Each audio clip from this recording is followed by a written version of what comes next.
Apa yang harus kita lakukan untuk menghadapi era globalisasi? Mari kita lihat dari sudut pandang analis geopolitik terkenal, Peter Zeihan. Zeihan percaya globalisasi sedang runtuh.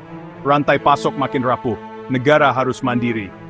Dia melihat dunia bergerak dari ketergantungan global ke kemandirian regional.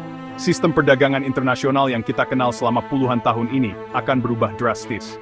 Dan Indonesia dengan posisi strategisnya harus bersiap menghadapi perubahan ini. Tapi sebelum kita bahas solusinya, mari kita lihat posisi Indonesia saat ini, menurut analisis Zeihan. Indonesia punya populasi besar, usia muda, sumber daya alam melimpah. Kita adalah produsen utama kelapa sawit, nikel, dan berbagai komoditas lainnya.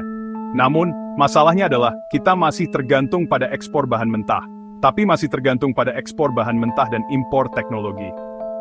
Untuk teknologi canggih, kita masih sangat bergantung pada impor dari negara maju. Bahkan untuk energi, kita masih didominasi oleh batu bara dan minyak sih, padahal potensi energi terbarukan kita sangat besar. Bangun kemandirian energi dan pangan, investasi pada energi terbarukan, modernisasi pertanian. Indonesia harus berinvestasi besar-besaran dalam teknologi pertanian modern dan energi terbarukan. Kita punya potensi geotermal terbesar di dunia, saatnya memanfaatkannya secara maksimal.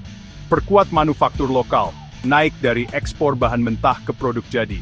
Daripada mengekspor nikel mentah, kita harus memproses menjadi baterai dan komponen kendaraan listrik.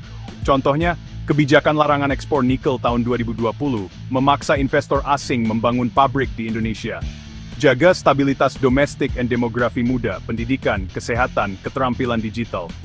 Bonus demografi kita hanya berguna jika dibarengi dengan peningkatan kualitas sumber daya manusia. Program Kartu Prakerja dan peningkatan akses pendidikan tinggi adalah langkah yang tepat. Pilih mitra strategis, bukan hanya globalisasi buta. ASEAN, India, selektif dengan Tiongkok AS.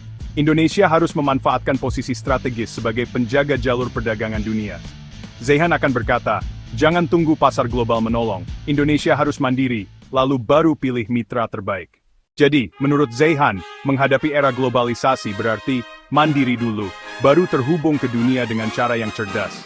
Globalisasi memang berubah, tapi Indonesia punya semua yang dibutuhkan untuk tidak hanya bertahan, tapi juga berkembang pesat di era baru ini.